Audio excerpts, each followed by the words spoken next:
Hello Aleena. Hello Akhil. Hello guys. ഇന്ന് hello മമ്മിയുടെ review trailer കാണാം. ബോണി, ഞാനത് പറഞ്ഞ ബോണിക്ക് മനസ്സിലാവണം എന്നില്ല.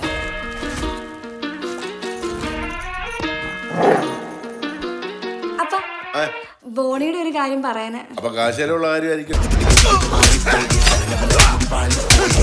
അപ്പനൊന്ന് അടങ്ങിയപ്പോ മോൻ കയറി വിരിഞ്ഞു. ഞാൻ തന്നെ ഉണ്ടാക്കി, പക്ഷെ കോസ്റ്റ് നിൽക്കും. പറ്റി ഒരു ആലോചന കൊണ്ടുപോകണം. ബോണി ഒരു പെങ്കൊച്ചിനെ പോയി കണ്ടായിരുന്നു. എനിക്ക് അവളെ ഇഷ്ടായി. ഒരു റിലേഷൻഷിപ്പിൽ ഒരു പ്രശ്നം ഉണ്ടെങ്കിൽ നമ്മൾ തമ്മിൽ സംസാരിച്ച് സോൾവ് ആവുന്ന പ്രശ്നങ്ങളേ ഉള്ളൂ. തുറന്ന് പറയും സ്റ്റെഫി, തുറന്ന് പറഞ്ഞ തീരാത്ത എന്ത് പ്രശ്നങ്ങളും ഞാനാണെങ്കിൽ എന്റെ മമ്മിക്ക് ബോണി ഇഷ്ടമല്ല. മമ്മിക്ക് ഇഷ്ടമല്ലെങ്കിൽ ഞാൻ മമ്മി എടുത്ത് സംസാരിച്ച് ശരിയാക്കും. മമ്മിക്കെന്ന് പറയുമ്പോൾ ബോണി എനിക്ക് വിശ്വാസമായ മുട്ടാണ്. അത് അത്ഭുതമാണല്ലോ. ഇനി ഇക്കാര്യത്തിൽ എന്ത് സംഭവിച്ചാലും ഫേസ് ചെയ്യാൻ ഞാൻ റെഡിയാണ്.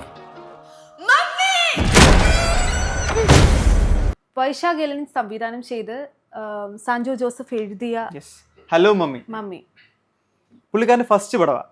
ഫസ്റ്റ് പടം. യെസ്, നമ്മുടെ ഡയറക്ടറിന്റെ ഫസ്റ്റ് പടമാണ്.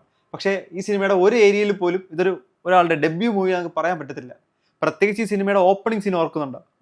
ഒരു ബ്ലാക്ക് ഷെയ്ഡിൽ മെട്രിക്സ് ഒക്കെ പോലെ ഒരു 3 ക്യാരക്ടറിനെ ഇൻട്രൊഡ്യൂസ് ചെയ്ത് ഒരു വമ്പൻ ഒരു ലാർജ് സ്കെയിലുള്ള ഒരു മൂവി പോലെ തോന്നുന്ന ഒരു ഗ്രാഫിക്സ് പ്രത്യേകം എടുത്തു പറയണ്ട മൂവിയിലുടനീളം അല്ലേ? ആ ഒരു ഗ്രാഫിക്സ് അതിന് നമുക്ക് ആദ്യം തന്നെ ഒരു അപ്രിസിയേഷൻ കൊടുക്കാം. അതെ അതെ.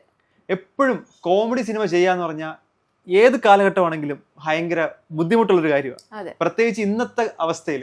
പണ്ട് ലാലേട്ടനും ദിലീപേട്ടനും ഒക്കെ ചെയ്തിരുന്ന ആ ഒരു കഥാപാത്രങ്ങളാണ് ഇപ്പോൾ ഷറഫുദ്ദീൻ ഈ സിനിമയിലൂടെ ഏറ്റെടുത്തിരിക്കുന്നത്. ഒരു കോമഡി ഒറ്റയ്ക്ക് ചെയ്യാന്ന് പറയുന്നത്, ആളുകളെ ചിരിപ്പിക്കാൻ പറ്റുക എന്ന് പറയുന്നതും വളരെ നാച്ചുറൽ ആയിട്ട് ചിരിപ്പിക്കാൻ പറ്റുക എന്ന് പറയുന്നത് ഒരു വലിയ കാര്യമാണ്. മലയാളത്തിൽ ഏറ്റവും കൂടുതൽ റെയർ ആയിട്ട് വന്ന ഒരു ജോൺറാണ് ഈ ഹൊറർ കോമഡി. തന്നെ മലയാളത്തിൽ ഭയങ്കര കുറവാണ്.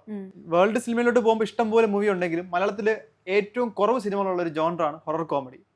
ഇതിൽ അവസാനം വന്ന സിനിമ രോമാഞ്ചമാണ്. ഹൊററും കോമഡി മിക്സ് ചെയ്താൽ ഒരു ഫ്രഷ്നെസ് ഉണ്ട് മലയാളത്തിൽ.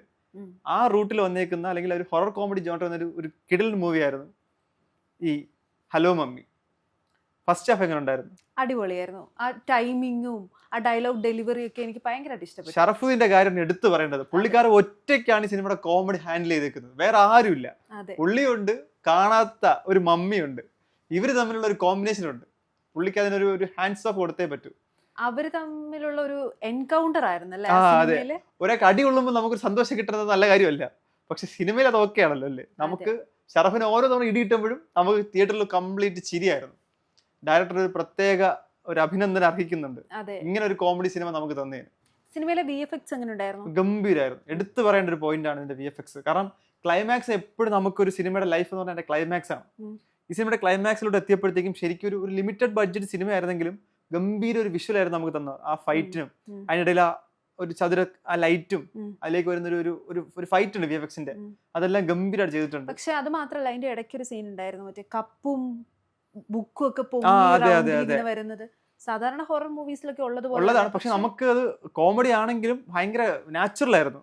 കപ്പ്, ഈ പറക്കുന്ന കപ്പ്, പറക്കുന്ന പൂച്ച, ഇതെല്ലാം കാണാൻ ഭയങ്കര രസമായിരുന്നു. VFX ടീമിൽ ഒരു പ്രത്യേക ഒരു എടുത്തു പറയേണ്ട ഒരു വർക്ക് തന്നെയായിരുന്നു. മലയാള സിനിമ കുറെ കാലമായിട്ട് മിസ് ചെയ്തിരുന്ന ഒരു ആർട്ടിസ്റ്റ് ഈ സിനിമയിൽ ഒരു ഗസ്റ്റ് റോൾ എന്ന് പറയാം, ഒരു ഗസ്റ്റ് റോൾ ചെയ്തിട്ടുണ്ട്. ആരാ അത്?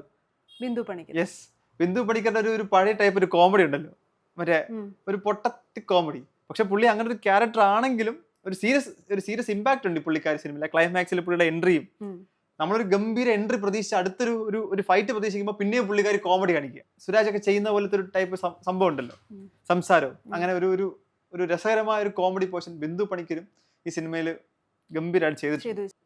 ഇതിലെ ജോണി ആന്റണിയുടെ ക്യാരക്ടർ ശ്രദ്ധിച്ചിരുന്നോ? ശരിക്കും ഈ സിനിമയിൽ എനിക്കൊരു എന്തെങ്കിലും ഒരു മോശം തോന്നിയെങ്കിൽ ജോണി ആന്റണിയുടെ ക്യാരക്ടറായിരുന്നു. പണ്ട് കൊച്ചിൻ ഖനീഫ, ജഗതി പോലെയുള്ള ആൾക്കാര് ചെയ്തു വെച്ച ഇമിറ്റേഷൻ ആണ് പുള്ളി ട്രൈ ചെയ്തിരുന്നു. പക്ഷേ അത്രയ്ക്ക് ആദ്യം നമുക്കൊരു ഫ്രഷ്നെസ് തോന്നി. റിപ്പീറ്റ് ചെയ്യാം പുള്ളി, അത് ഒരു ചേഞ്ച് വരാണ്ട് അതേപോലെ നമുക്ക് അവരൊക്കെ ചെയ്തു വെച്ചിരുന്ന ക്യാരക്ടേഴ്സിന്റെ അത്രയൊന്നും എത്തിയില്ല എന്ന് മനസ്സിലായി. പക്ഷെ കുഴപ്പമില്ല. സെക്കൻഡ് ഹാഫിൽ ഈ ജഗദീഷും പുള്ളി തമ്മിലൊരു കോമ്പിനേഷൻ, ഒരു ഫൈറ്റ് ഒക്കെ ഒരു സീനുണ്ട് സിനിമയിൽ. എനിക്ക് തോന്നുന്നു ഏറ്റവും കൂടുതൽ ബോർ സീൻ അതായിരിക്കും തോന്നുന്നല്ലേ? പക്ഷേ ജഗദീഷ് ചെയ്തിട്ടുള്ളതിൽ ഇമോഷണൽ ആയിട്ടുള്ള സീൻസ് അതിലുണ്ട്. പക്ഷെ അതൊക്കെ നല്ല പെർഫെക്റ്റ് ആയിട്ട് ചെയ്തിട്ടുണ്ട്. പുള്ളി ഒന്നും പറയാനില്ല അഭിനയത്തിൽ. പുള്ളി സിനിമയിൽ ഒരേ സമയം കോമഡിയും ചെയ്യുന്നുണ്ട്. ടുവേർഡ്സ് ക്ലൈമാക്സ് ആവുമ്പോഴത്തേക്കും ഒരു ഇമോഷൻ സീന് ചെയ്യുന്നുണ്ട്. ശരിക്കും ഈ സിനിമയുടെ ഈ ഹലോ മമ്മി എന്നുള്ള ടൈറ്റിൽ പോലെ തന്നെ അമ്മ മരണപ്പെട്ടതാണ്. ഐശ്വര്യ ലക്ഷ്മിയുടെ ക്യാരക്ടറിന്റെ അമ്മ മരണപ്പെട്ടതാണ്. മരിച്ചുപോയ അമ്മ മകൾക്ക് വേണ്ടി തിരിച്ചു വന്നേക്കുകയാണ്. ഒരു ഇൻവിസിബിൾ ആയിട്ട് ഇൻവിസിബിൾ ആയിട്ട് ഒരു ഫോഴ്സ് പോലെ 22 years ആയിട്ട് കൂടെ ഉണ്ട്. അമ്മ മകൾക്ക് വേണ്ടി വിചാരിച്ച പോലെ ഒരു പയ്യനായിരുന്നില്ല ഷറഫിന്റെ ക്യാരക്ടർ. അവിടെയാണ് ഈ സിനിമയുടെ കോൺഫ്ലിക്റ്റ് സ്റ്റാർട്ട് ചെയ്യുന്നത്. വളരെ പൊസസീവ് ആയ ഒരു അമ്മ, അതെ. ഭയങ്കര കെയറിങ് ആയിട്ടുള്ള ഒരു അമ്മ, മരണപ്പെട്ടതിന് ശേഷവും ഐശ്വര്യയോടൊപ്പം നിൽക്കുന്ന ഒരു അമ്മ. ഇതൊരു ഫാമിലി ആയിട്ട് പോയി കാണാൻ പറ്റുന്ന ചിത്രമാണ്. തിയേറ്ററിൽ പോയി എല്ലാവർക്കും ബ്ലാസ്റ്റ് ചെയ്യാൻ കുട്ടികൾക്ക് പറ്റുന്ന, എന്തായാലും ഈ സിനിമ ഇഷ്ടപ്പെടുമെന്ന് ഉറപ്പാണ്. ചിരിക്കാനുണ്ട്, ചിരിക്കാനും ക്രൈ അടിക്കാനും പൊട്ടിച്ചിരിക്കാനും എല്ലാം ഉള്ള വകുപ്പുള്ള ഒരു ഗംഭീര ഒരു തിയേറ്റർ എക്സ്പീരിയൻസ് സിനിമയായിരിക്കും അതെ ഹലോ മമ്മി. അപ്പോൾ എല്ലാ പ്രേക്ഷകരും തിയേറ്ററിൽ തന്നെ പോയി കണ്ട് ഈ സിനിമയെ സപ്പോർട്ട് ചെയ്യുക, വിജയിപ്പിക്കുക.